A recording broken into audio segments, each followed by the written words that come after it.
HSAB सिद्धांत में बताया गया कि कठोर कठोर के साथ जबकि मृदु मृदु के साथ स्थायी कॉम्प्लेक्स का निर्माण करता है।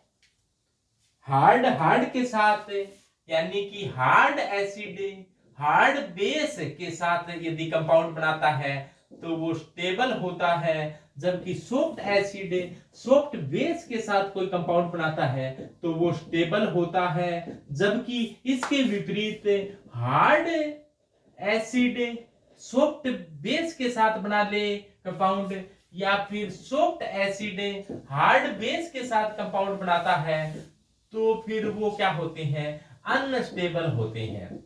ऐसा यह सिद्धांत कहता है, अनस्टेबल।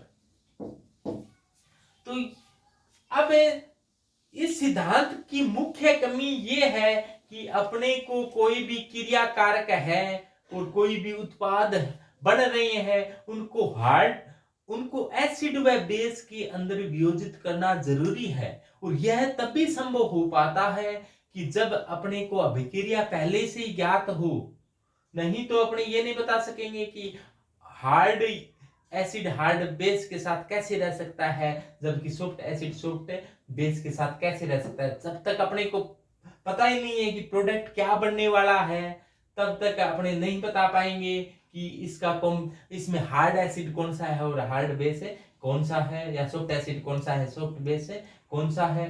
तो इस अभिक्रिया इस सिद्धांत में प्रत्येक को एसिड और बेस के अंदर वियोजित करना जरूरी है।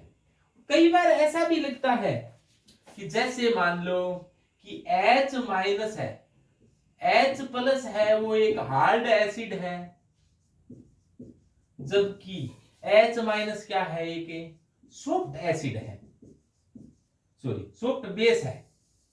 माइनस वाले बेस होते हैं तो ये सॉफ्ट बेस है, जबकि इसका आकार छोटा होता है। शुरुआत में ये बताया गया था कि हार्ड होते हैं उनका आकार छोटा होता है, इनकी विद्युतीयता ज्यादा होती है, इसकी ध्रुवणता कम होती है, दूसरों को ध्रुवित करने की क्षमता ज्यादा होती है, इस पर चार्ज होता है, वो एसिड पर चार्ज ज्यादा होता है, ऐसा बताया गया। लेकिन H माइनस तो काफी छोटा होता है। हार्ड के बारे में बताया गया कि इनका आकार बिल्कुल छोटा सा होता है, यानी कि ये बहुत ही छोटे होते हैं। हार्ड बेस के बारे में बताया गया कि ये काफी छोटे होते हैं, हार्ड एसिड और हार्ड बेस में। और सॉफ्ट के बारे में बताया गया कि ये काफी बड़े होते हैं। सॉफ्ट के बारे में बताया गया सॉफ्ट का आकार बहुत बड़ा होता है।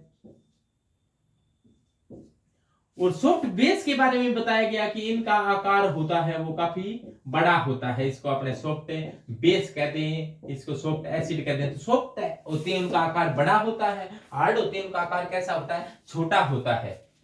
तो अभिक्रिया के दौरान यदि ऐसा कॉम्बिनेशन है कि सॉफ्ट सॉफ्ट के साथ है और हार्ड हार्ड के साथ है, छोटे छोटों के साथ है, मोटे मोटों के साथ है, तो जो कंपाउंड है वो ज्यादा स्थायी होते हैं। इसके विपरीत यदि छोटे के साथ मोटा है, छोटे के साथ यदि मोटा है तो ये कॉम्बिनेशन बनेगा नहीं, तो ये कॉम्बिनेशन है वो अनस्टेबल होगा, कम स्थायी हो गया। यानी कि हार्ड एसिड और सॉफ्ट बेस का कॉम्बिनेशन है, या फिर सॉफ्ट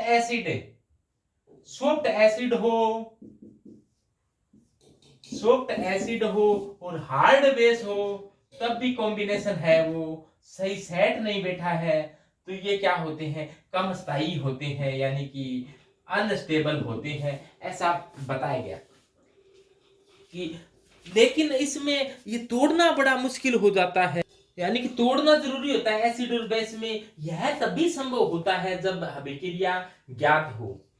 और अगली कमी ये भी है कि यह सिद्धांत कोई मात्रात्मक पैमाना उपलब्ध नहीं कराता, मात्रा नहीं बता सकते कि ये कोई हार्ड है तो कितना का हार्ड है, कोई सॉफ्ट है तो कितना सॉफ्ट है, यानी कि कोई कठोरता या मृदुता है उसका कोई पैमाना नहीं है। कई जगह ऐसा भी होता है कि कोई अभिक्रिया में अपने जैसे एग्जांपल के तौर पर देखें, जैसे मान लो कि ये CH3 प्लस है और CH3 प्लस है, उसको आप जानते हो कि ये कैसा होता है, हार्ड सॉरी ये कैसा होता है, सॉफ्ट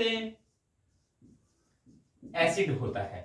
CH3 प्लस के बारे में जानते हो कि ये सॉफ्ट एसिड होता है। इसकी क्रिया यदि अपने H2 के साथ करा दें, यानी कि HH के साथ करा दें, तो HH को अपने ऐसे तोड़ दें तो H प्लस और H माइनस में, तो H प्लस होता है वो कैसा होता है, हार्ड एसिड होता है, जबकि H माइनस कैसा होता है, सॉफ्ट एसिड होता है।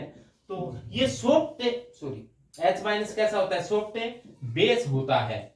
तो ये सॉफ्ट एसिड है, तो ये सॉफ्ट बेस के साथ क्रिया कर लेना चाहिए था। तो यदि ये CH3 H माइनस के साथ जुड़ जाए और H प्लस बाहर निकल जाता और CH3 है प्लस है वो H माइनस के साथ जुड़ जाता, तो क्या होता है, यहाँ पर CH3 पर प्लस है और H पर माइनस है, और ये कैसा है, ये सॉफ्ट एसिड है, ये कैसा है, सॉफ्ट बेस है। तो सॉफ्ट सॉफ्ट को एक साथ हो जाना चाहिए था और जो हार्ड एसिड है उसको बाहर निकलना जाना चाहिए था। पियर्सन यही कहता है कि हार्ड हार्ड के साथ रहना चाहता है, सॉफ्ट सॉफ्ट के साथ रहना चाहता है, तो ये अभिक्रिया हो जानी चाहिए थी, लेकिन ये वास्तव में ये अभिक्रिया नहीं होती है। हो जानी चाहिए थी लेकिन ये वास्तव में ये विक्रिया नहीं होती है। HSAB सिद्धांत इसको समझाने में क्या रहा, असमर्थ रहा, क्योंकि HSAB तो कहता है कि हार्ड हार्ड के साथ रहना चाहता है, हार्ड हार्ड के साथ रहना चाहता है, सॉफ्ट सॉफ्ट के साथ रहना चाहता है। यदि ऐसा कॉम्बिनेशन है तो स्टेबिलिटी ज्यादा है, जबकि हार्ड सॉफ्ट का कॉम्बिनेशन और सॉफ्ट हार्ड का कॉम्बिनेशन है वो कम स्थायी है।